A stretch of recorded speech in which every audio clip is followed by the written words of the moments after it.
Hello guys, welcome to our channel. This is Teja.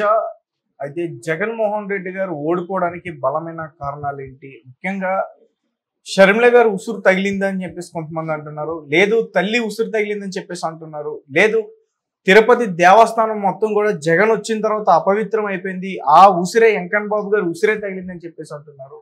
ఒక పక్క YS Vivekananda Reddy హత్య కేసు వల్లే జగన్ కి ఇన్ని ఇబ్బందులు ఎదురయ్యాయి, ఇన్ని ఓట్లతో వెనక్కి తగ్గిపోయాడని చెప్పేసి అంటున్నారు. మరి అసలు బలమైన కారణాలు ఏంటో కూడా మనం తెలుసుకునే ప్రయత్నం అయితే చేద్దాం. ప్రస్తుతం ఇదే విషయాన్ని మనతో పాటు డిస్కస్ చేయడానికి ప్రముఖ సీనియర్ జర్నలిస్ట్ ఇమ్మంది రామారావు గారు ఉన్నారు. నమస్తే సార్. నమస్తే బాబు. సో ఆల్మోస్ట్ జగన్ చాలా దారుణమైన పరాజయాన్ని అయితే చూశాడు.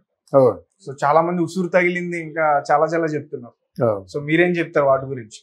ఇది చాలా మంచి ప్రశ్న బాబు. ఎందుకంటే ఆయనకి జ్ఞాపకం చేయవలసిన ప్రశ్న, నువ్వేమి తప్పు చేశావో, ఎందుకు ఇంత పెద్ద శిక్ష పడిందో అది జ్ఞాపకం చేయవలసిన ప్రశ్నలు మీరు వేశారు. ప్రధానంగా అక్కడ కోడి కట్టే హత్య డూప్లికేట్ కదా, దాన్ని నిజం చేయడానికి ప్రయత్నం చేశాడు. మరి ఆడంతా ముసిరిమని ఉంటాడు. తర్వాత వివేకానంద రెడ్డి తాలూకు వాళ్ళ సోదరధారిగా ఉన్నాడు. ఆయన ఎట్లాంటి వివేకానంద రెడ్డి అంటే రాముడికి లక్ష్మణుడు ఎలాంటి వాడో అంత ప్రేమతో చూసుకునేవాడు ఆయన. ముఖ్యంగా ఈ రాజశేఖర రెడ్డి కుటుంబానికి అవినాష్ రెడ్డి కుటుంబానికి మధ్య ఎంతో అది వైరుధ్యం ఉంది దానిలో పూర్వం నుంచి. అందుకే కదా సీటు రాజశేఖర రెడ్డి బిడ్డ తనకివ్వాలి కానీ ఎంపీ సీటు ఆయనకి ఇవ్వకూడదని చెప్పాడు అన్నమాట. అది పాపం వచ్చే మొత్తానికి ఏదో విధంగా పుణ్యం కట్టుకున్నారు, దాని గురించి చెప్పడం లేదు.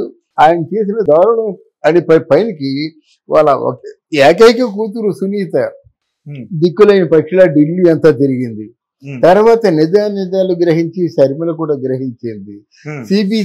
సిఐడి కూడా మొత్తానికి ఏంటంటే దీని తాలూకు వెనక ఎవరున్నారో ముష్కరులను పట్టేసింది. పట్టిన తర్వాత అంత అలుగు ఏదో అధికార మదంతోనో అధికార ఏంటంటే అహంకారంతోనో మొత్తానికి ఇప్పటికి కొనసాగుతుంది.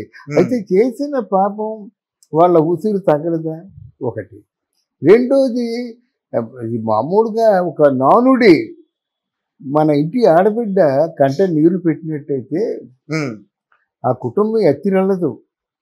ఆడబిడ్డ అందుకే కదా ఎంతైనా ఆస్తులు తెగనమ్మేసైనా ఆడబిడ్డ తాలూకు కోరిక తీరుస్తారు. ఎందుకంటే ఆడబిడ్డ ఉసురు అది భరించలేని ఉసురు మాట. అది మర్చిపోతారు, వాళ్ళేం చేస్తారులే అదేమవుతుంది అనుకుంటారు. కానీ ఆ ఇద్దరు ఆడబిడ్డలు కూడా పొంగు చాచి కన్నీరు కారుస్తూ మీరు ఓటేసి గెలిపించండి అని చెప్పడం, దయచేసి జగన్మోహన్ రెడ్డికి మాత్రం మీరు ఓటు వేయొద్దు అని చెప్పడం, వాళ్ళ తల్లి చేత కూడా దయచేసి షర్మిలమ్మని గెలిపించండి అని ఒక బైక్ తీసుకొని వాళ్ళ ప్రచారానికి ఉపయోగించుకోవడం జరిగింది.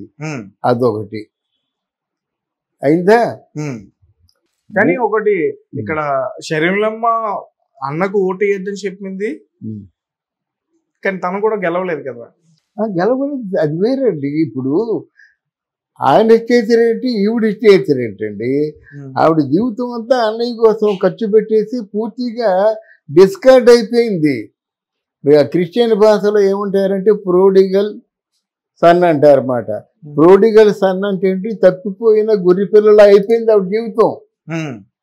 క్రిస్టియన్స్ బాగా అర్థం అవుతుంది ప్రోడిగల్ సన్ అంటే. అలాగే అయిపోయింది అన్నమాట. తండ్రి లేడు. మా అమ్మ నాకు ఇద్దరు కూతుర్లు కాదమ్మా, నీతో ముగ్గురు కూతుర్లు అని చెప్పి జగన్మోహన్ రెడ్డి దూరం చేశాడు. ఏమైపోతుందండి ఆ మాట. ఆయన అన్నాడు కదా, నాకు ఇద్దరు కూతుర్లు కాదు, నువ్వు నా కూతురే అన్నాడు. అందుకోసమే పాదయాత్ర చేసింది, అందుకోసమే ఆయన జైల్లో ప్రచారం చేసింది. ఇంత ఉపయోగపడినటువంటి వ్యక్తిని కనీసం కృతజ్ఞత లేకుండా చూడడం ఆ ప్రాణం ఉసురు మంద. పైగా ఎంత దుర్మార్గుడు అంటే చెల్లి క్యారెక్టర్ని కూడా అసాసినేషన్ చేయించాడనమాట. ఏంటంటే ఇక్కడ షర్మిల శాస్త్రి అని పెట్టాడు. జగన్మోహన్ రెడ్డి ఆ రెడ్డి అయినప్పుడు షర్మిల రెడ్డి అవుద్ది కదా. వీళ్ళు మాట్లాడితే రాజశేఖర రెడ్డి బిడ్డని చెప్పుకుంటారు కదా. అలాంటిది షర్మిల రెడ్డి ఆ పేరు తీసేసి షర్మిల శాస్త్రి అని పెట్టడం ఏంటండి. తర్వాత వాళ్ళ తాలూకు క్యారెక్టర్ని కూడా అసాసినేషన్ చేశారు. అవి చెప్పుకోవడం మంచిది కాదు. అంటే ఆ ప్రాణం ఎంత ఉసిరం అంటుంది. అయిపోయిందా? ఎవరికి జ్ఞాపకం రాని విషయం నాకు ఒక జ్ఞాపకం వచ్చింది. ఆయన చేసిన తప్పుల్లో అతిపెద్ద తప్పు ఏంటంటే తిరుమల తిరుపతి దేవస్థానం ప్రపంచవ్యాప్తంగా పేరుపడ్డ అంటే ఒక చాలా ప్రతిష్టాత్మకమైన ఆలయం. ఆ ఆలయానికి కొన్ని విధులు నియామకాలు అంటే కొన్ని ధర్మ పన్నాగాలు అక్కడ ఉంటాయన్నమాట. ధర్మాన్ని పాటించాలి. ఏమిటి ధర్మం? క్రిస్టియన్స్ ఆలయ ప్రవేశం చేయకూడదు. ఆలయ ప్రవేశం చేసినట్టయితే అక్కడ ఆ స్వామిని రిక్వెస్ట్ చేయాలి, మీ మీద నాకు విశ్వాసం ఉంది, నన్ను పంపించండి అని రిక్వెస్ట్ చేసి బుక్లో రాయాలి. తర్వాత ఎవరు కూడా స్వామిని దర్శించడానికి భార్యాభర్తలు బతుకుంటుండగా ఒక్కరూ వెళ్ళకూడదు. రెండో తప్పు. మూడో తప్పు ఏంటంటే అంతకుముందు పింక్ డైమండ్ చంద్రబాబు నాయుడు కొట్టేశాడని, చంద్రబాబు నాయుడు ఇంట్లో తలగడ కింద ఈ పింక్ డైమండ్ ఉందని ఆ ధర్మ అంటే ఆ తిరుపతి దేవస్థానం తాలూకు ధర్మకర్త ప్రధాన పూజారి చెప్పించాడు. పింక్ డైమండ్ కొట్టేశాడు చంద్రబాబు నాయుడు. మాకు తెలుసు కదా, నీ ప్రధాన పూజారిని కదా. మరి ఆ పింక్ డైమండ్ కొట్టేసినప్పుడు ఆయన దగ్గర పెట్టుకున్నప్పుడు 2019లో ఆయనే సీఎం అవ్వాలి కదా. కాదండి, పింక్ డైమండ్ ని చంద్రబాబు నాయుడు కొట్టేశాడు. ఇంత ప్రతిష్టాత్మకమైన ఆలయంలో స్వామివారి మెడలో ఉన్నటువంటి కొన్ని లక్షల విలువ, కొన్ని కోట్ల విలువ చేసే పింక్ డైమండ్ ని చంద్రబాబు నాయుడు కొట్టేశాడని ప్రధాన పూజారి చేతి చెప్పించాడు. ఎప్పుడు ప్రధాన పూజారిగా అపాయింట్ చేసుకున్న కొత్తలో ఆ పింక్ డైమండ్ చంద్రబాబు నాయుడు దిండి కింద ఉందని చెప్పించాడు. ఎంత దరిద్రంగా. పైగా ఈ జగన్మోహన్ రెడ్డిని ఎలా పొగిడాడు తెలుసా? ఆలయంలో ఉన్నటువంటి తిరుమల తిరుపతి వెంకటేశ్వరుడికి జగన్మోహన్ రెడ్డికి నా దృష్టిలో తేడా లేదన్నాడు. ఆ జగన్మోహన్ రెడ్డి నాకు ఎలా కనిపిస్తున్నాడో తెలిసినా, తిరుమల తిరుపతి వెంకటేశ్వరుడిని చూసినట్టుగా జగన్మోహన్ రెడ్డి కూడా చూస్తున్నాను నేను, తేడా లేదని చెప్పించాడు. అయిపోయిందా? ఉద్యోగం కొన్ని కారణాల చేత ఊడిపోతుంది. ఎందుకంటే ఆయన చేసినటువంటి అహంకార ధోరణికి ప్రశ్నించాడని. ఏమిటంటే ఏ రోజు వచ్చిన డబ్బు ఆ రోజు తీసుకుపోతుంటే ప్రశ్నించడా? అందులో బంగారంలో కూడా చేయగలిగితే ప్రశ్నించడా? ఆశ్చర్యం, నువ్వు నన్ను ప్రశ్నిస్తావా, నువ్వు డిస్మిస్ అని చెప్పాడు. అప్పుడు ఇదే ప్రధాన పూజారి ఎలా మారిపోయాడంటే, నా బుద్ధి గడ్డి తిని స్వామివారికి అపచారం చేశాను, ఆ పింక్ డైమండ్ చంద్రబాబు తాలూకు దిండి కింద లేదు, ఆలయంలో లేదు, ఆ పింక్ డైమండ్ అనే పదం నీవు సృష్టించిన పదము, మాకు పచ్చలు ఉంటాయి కానీ స్వామివారి మెడలో పింక్ డైమండ్లు ఉండవు కదా అని చెప్పాడు. అంతేకాకుండా తిరుమల తిరుపతి దేవస్థానం మీద వైసీపీ కలర్స్ వేయించాడు.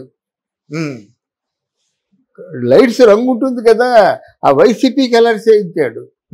అందరూ మనోభావాలు దెబ్బతిన్నాయి. దేవుడు శ్లోకాలు, దేవుడు పాటలు ఉండేవి కదా, అవి సైలెంట్ చేసేసాడు. మధ్యలో ఈ వైసీపీ ప్రకటనలు వేయించాడు. పైన ఈ జగన్మోహన్ రెడ్డి తాలూకు పెద్ద పోస్టర్స్, లాంగ్ షీట్లు వేయించాడు. అందరూ అంటున్నారు. ముఖ్యంగా ధరలు పెంచేశాడు.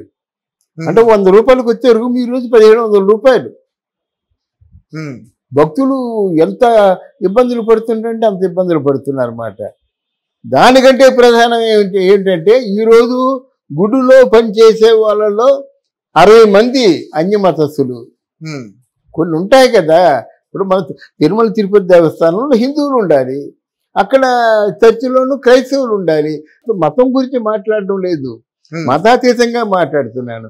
అలాగే ఖురాన్ దర్గాల్లో వీళ్ళు ముసల్మాన్లు ఉండాలి. కానీ వాళ్ళు మనల్ని యాక్సెప్ట్ చేయరు, మనం వాళ్ళని యాక్సెప్ట్ చేయము. అంటే పవిత్రతని అది పాడు పని కోసం కాదు, ఆలయ ప్రతిష్ట దిగజారకుండా పవిత్రతని కాపాడుకోవడం కోసం చేసే ప్రయత్నాలు ఇవి. 60 మంది పనిచేస్తున్నారంటే వాడంటాడు ఒకడు తిరుమల తిరుపతిలో అడ్డిస్తే బా చాలా తీయగా ఉందంటాడు. కళ్ళకద్దుకొని తినడం కాదు, ఇవన్నీ హిందువుల తాలూకు గుండు కోత కాదండి. 60 మంది పనిచేస్తున్నారు, 60 మంది హిందువులు దొరకలేదా? అంటే అన్ని మతస్థుల్ని వద్దని చెప్పడు కాదు, దేని పవిత్రత దాని, దేని అంటే నిష్ట ఇవన్నీ ఉంటాయి కదా, మడి తడి శుద్ధి అని ఉంటాయి కదా, ఏ మతానికి సంబంధించిన విధంగా ఉంటాయన్నమాట. అటువంటిది తిరుమల తిరుపతి దేవస్థానంలో దేవుడికే ఒక ఛాలెంజ్ విసిరినటువంటి జగన్మోహన్ రెడ్డి ఈరోజు ఎక్కడున్నాడు? తను చేసిన తప్పులన్నీ గుర్తుకు రావాలి కదా ఇప్పుడు. అందువల్ల ఇన్ని తప్పులు చేసి నేను అన్యాయంగా ఓడిపోయాను, ఇవన్నిటికీ కారణం ఆ ఓటమికి కారణం చంద్రబాబు నాయుడు అంటే ఎలాగండి? అందువల్ల సరైన శిక్ష పడిందని అందరూ అనుకుంటారు అన్నమాట. ఆ ఉన్న ముగ్గురు కూడా పోయినట్టు దేవుడి పార్టీ ఎక్కడ ఉంది? అందువల్ల ఇట్లాంటి తప్పిదాలు ఎవరూ చేయకూడదు. నాట్ ఓన్లీ జగన్మోహన్ రెడ్డి, ఎవరు కూడా ఇటువంటి ఆలయాలతో ఆడుకోకూడదు. అందులో వెంకటేశ్వర స్వామితో అసలు ఆడుకోకూడదు. తగిన శిక్ష వేస్తాడు. మరి వైఎస్ వివేకానంద రెడ్డి హత్య కేసు వల్ల కూడా కొంచెం డౌన్ అయ్యారు అన్న. అది కూడా అండి, అసలు ముందు జగన్ తాలూకు ఇమేజ్ పోవడం, ఈ హత్య జరగడం, ఆయన ఇమేజ్ పోవడం, తర్వాత దారుణమైన మాటలండి. చచ్చిపోయి ఉన్న వాళ్ళ మీద ఎవరైనా నిందలేస్తారండి? సబీనా ఏదో ఉంది, ఆ అమ్మాయిని ఉంచుకున్నాడు, అయినా అవసరం చచ్చిపోయిన తర్వాత. అయినా అంటే కేవలం అవినాష్ రెడ్డిని కాపాడుకోవడం కోసం ఇన్ని అబద్ధాలు ఆడాలా? ఎవరో ఉంటారండి, ఏదో కారణం చేసి వెళ్తారు, మనసు బాగాలేదు కూర్చుంటారు, ఏదో అవుతుంది, అది మనకెందుకు చచ్చిపోయిన తర్వాత. అంటే అదొకటి చాలా దారుణంగా వివేకానంద రెడ్డి కుటుంబాన్ని చాలా విమర్శించాడు. కొంతకాలం సునీత, రాజశేఖర రెడ్డి అని సునీత హస్బెండ్, వాళ్ళిద్దరూ చంపేసే ఈ నాటకం ఆడుతున్నారని చెప్పాడు. ఇవన్నీ పాపాలు కదండి. కూతురు ఎందుకు చంపుకుంటుంది? ఇంకొకరు ఉంటే చంపుకుంటుంది. ఉన్నది లేనిది అంతా ఆవిడకే కదా, ఒక సునీతకే కదా ఉన్నది లేనిది కూడా. మరి ఎందుకు ఆ విధంగా నాటకం ఆడాలి? ఇది పాపం కదా. అవినాష్ రెడ్డి ఈ విధంగా ఈ సూత్రధారి అని తెలిసిన తర్వాత కూడా 6 సంవత్సరాలు కాపాడాడండి. అది పాపం కాదా? తప్పు చేసేవాడికి శిక్ష పడాలి. ఎవరు దాన్ని ఆపలేరు. ఆపినా అది మరో విధంగా మీకు దెబ్బ తీస్తుంది. ఆ తీసిన దెబ్బే ఇది ఈరోజు. Okay sir, thank you so much. Thank you అమ్మా.